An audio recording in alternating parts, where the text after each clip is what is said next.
No niin, sitten lähtee ensimmäinen analysoitava video. Täällä on joku kaljuäijä Arizonassa uimassa rintaa viime tammikuussa muistaakseni. Ei kauhean hyvältä näytä.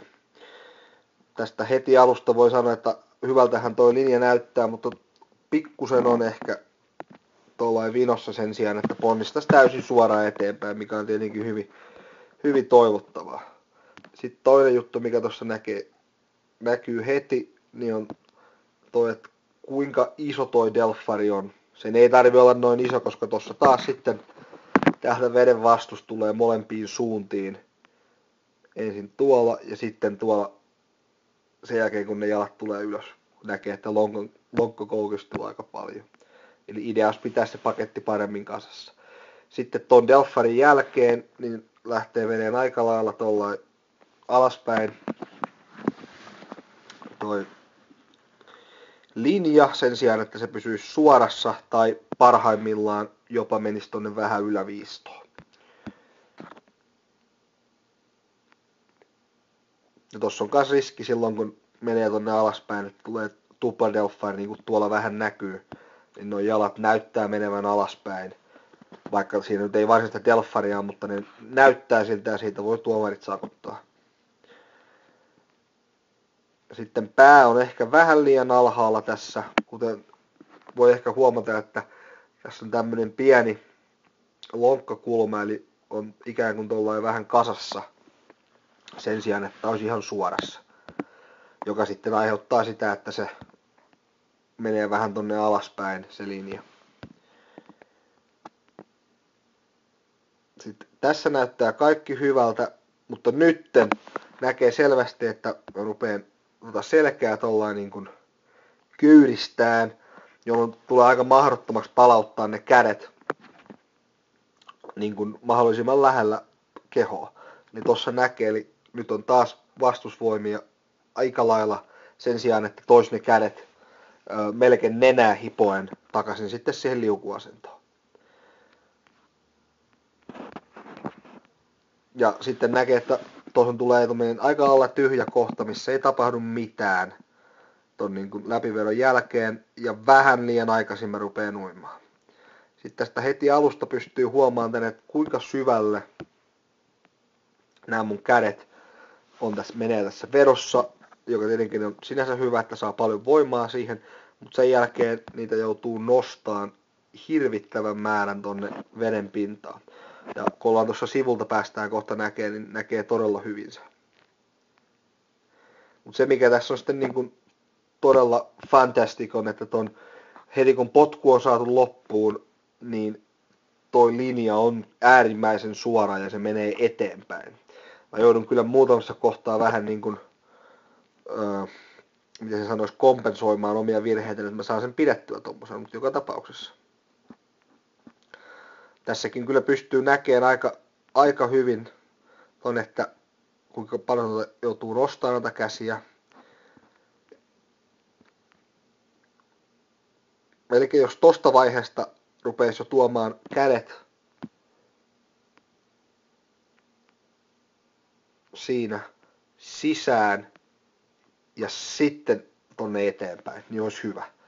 Vaikka siinä ei pysty tuottamaan niin paljon propulsioa, mutta näissä munkin vauhdissa niin se vastusvoimien välttäminen on kuitenkin se A ja O. Mutta sen sijaan mä vien ne tonne tosi syvälle, jolloin mä sitten joudun täältä tuomaan ne tuohon veden pintaan. Niin kuin tuossa näkyy. Toinen juttu, mikä on tässä aika selvä, näkyy jo nytten, että mulla on tossa suora linja ja sitten mun lonkkakulma muuttuu ihan liikaa. Lähinnä sen takia, että mä yritän potkasta tosi isosti, vaikka siihen ei ole mitään tarvetta. Se näkyy tuon myöhemmin vielä paremmin. Jos me mennään tosta eteenpäin.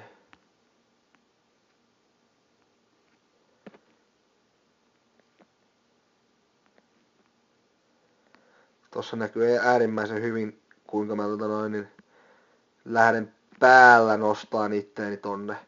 Ja sen jälkeen, mitä siinä tapahtuu, niin toi keho menee ikään kuin tommoselle mutkalle tai banaanille, ja tarkoittaa sitä, että ensinnäkin jotain voimia ohjautuu ylöspäin, vaikkakin mulla on aika mahtavasti tuossa kyynärvarret työntää taaksepäin, eli tosi moni nostaa vielä käsillä itteensä. Mutta se mikä tästä tulee ongelmaksi on ihan voimantuotto, eli jos me mentäisiin salille ja halutaan vaikka nostaa maasta mahdollisimman paljon tai kyykätä, niin me halutaan pitää tämä linja mahdollisimman suorana. Ja silloin se mentäisiin eteenpäin. Mutta kun me mennään tuohon mutkalle, niin silloin meidän käsien ylävartalon voimantuotto heikkenee. Ja samoin kun on hyperekstensio selässä, niin jalkojen voimantuotto heikkenee.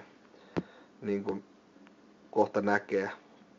Ja toinen, mikä siinä sitten tulee vähän refleksinomaisena, on se, että kun täällä on ollut venytys tohon suuntaan, jolloin lonkan koukistajat venyy, niin mun on hyvin vaikea potkasta suoralla lonkkakulmalla, vaan mun on tuotava ne jalat tohon, että mun niin liikkuvuus riittää sitten tuottaa voimaa jaloilla. Ja nyt päästään hyviin kuviin, eli mikä tässä on mahtavaa, on toi suora linja. Ihan oikeastaan en pitänyt tarpeeksi pitkää viivaa, vaan ihan niin kuin sormista varpaisiin asti. Veto lähtee hyvin. Sen sijaan, että mä menisin tossa vaiheessa lähtisin jo tohon suuntaan ylöspäin, ottaa sitä happea ja toisin samalla täällä ne kädet yhteen ja sitten tonne veden pintaan, niin mä ajaudunkin tonne, josta sitten on tosi vaikeaa, kuten näkee, niin päästä tohon linjaan tohon suuntaan. Ja sitten mikä tässä on tosi selvää on, että nyt mun pitäisi olla jo potkaisemassa taaksepäin. Niin mä oon vielä tuomassa noita jalkoja kohti mun pakaroita. Okei. Noin. Nyt mä oon suorassa linjassa tuolla ja vasta nyt mun potku alkaa. Sen sijaan, että mä niin sanotusti potkasisin mun itseni linjaan noin kädet eteenpäin. Ja palataan vähän taaksepäin. Toinen juttu, mikä tässä kuvassa näkyy äärimmäisen hyvin, on toi lonkkakulma. Eli kun se on noin iso, niin täältä tulee nämä vastusvoimat törmää tuohon reiteen ja silloin vauhti hidastuu tosi paljon. Sen sijaan, että kun mä oon tossa kohtaa, olisin suhteellisen suorassa, ja jos mä olisin nyt vähän aikaisemmin aloittanut ton potkun palautuksen, niin mulla olisi ehkä varmaan joku tollainen kulma jaloissa, jolloin mä silloin pystyisin pitämään tämän lonkkakulman suorana ja sitten jaloissa noin 90 astetta, ehkä mahdollisesti vähän yli. Ja meneen suoraan eteenpäin sen sijaan, että mä tuon noita jalkoja ja mä olisin nyt jo siinä suorassa linjassa, mikä on tietenkin pyrkimys kaikessa. Ja toinen mikä sitten, että kun tuo noin paljon jalkoja, niin silloin yleensä toi potku ohjautuu tonne alaspäin, jolloin sitten joudutaan tuomaan jalat tonne ylöspäin, joka on täysin turha liike. Ja tosi monihan siinä vaiheessa menee tonne alaspäin, ja se mikä tässä on mulla hyvä, että mä oon oppinut kompensoimaan tonne, että mun potku menee tonne alaspäin, niin sillä, että mä kuitenkin menen tonne suoraan. Se on ehkä pienempi virhe, että toi potku ohjautuu tonne, kuin se, että tää yläroppa menee alaspäin.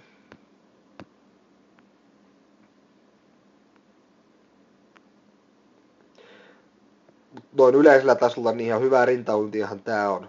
Tossa näkyy taas tosi hyvin, että tuo potku suuntautuu alaspäin.